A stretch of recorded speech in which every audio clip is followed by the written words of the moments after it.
Be more about punishment or rehabilitation. Here to discuss those issues are journalist and former prisoner Chris Atkins, solicitor Ayesha Nayar, chaplain and former prisoner Reverend Jonathan Aitken, and journalist Chante Joseph. Welcome to all of you. To prison helps their rehabilitation process as well. So should somebody be sent to prison and should they go for longer? Well, it depends on the type of crime that they commit. And the white paper that you've talked about deals with violent offenders. So, for example, as you quite rightly said, passing whole life orders for anybody who commits a murder of a child, quite rightly, they should go to prison. And then increasing the tariff for repeat offenders, reducing the 50% automatic release point and increasing that to 2/3 for violent offenders.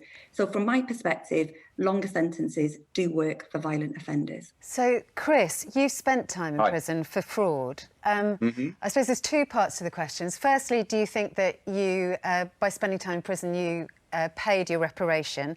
And secondly, are prisons places that help people turn their lives around? Well, my situation is probably very different from a lot of people because I ended up writing a book called A Bit of a Stretch about my time in prison, and I've been promoting that ever since I got out and trying to argue for more sort of humane criminal justice. So punishing them and rehabilitating them.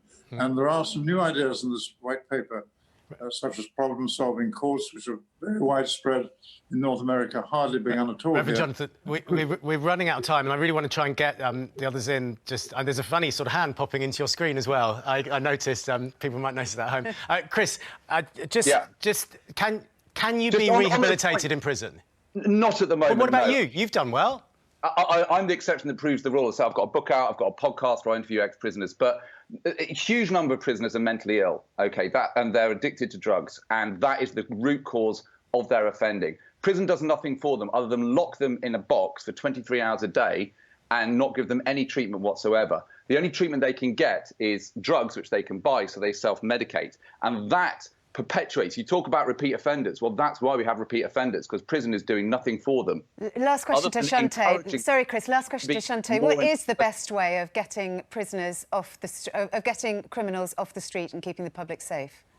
Well, it's certainly not prisons. Obviously, I'm not an expert in this, but I do know that the way that we do justice at the moment only serves to create more crime. And the best way to prevent crime or to prevent people from creating harm towards others is by investing in things like education, in healthcare, in social care. It's not about sending people away. It's about dealing with social deprivation and social issues. I'm sorry to have to finish it there. Thank you so much, all of you, for joining us. Such a massive subject. We could go on forever, couldn't we?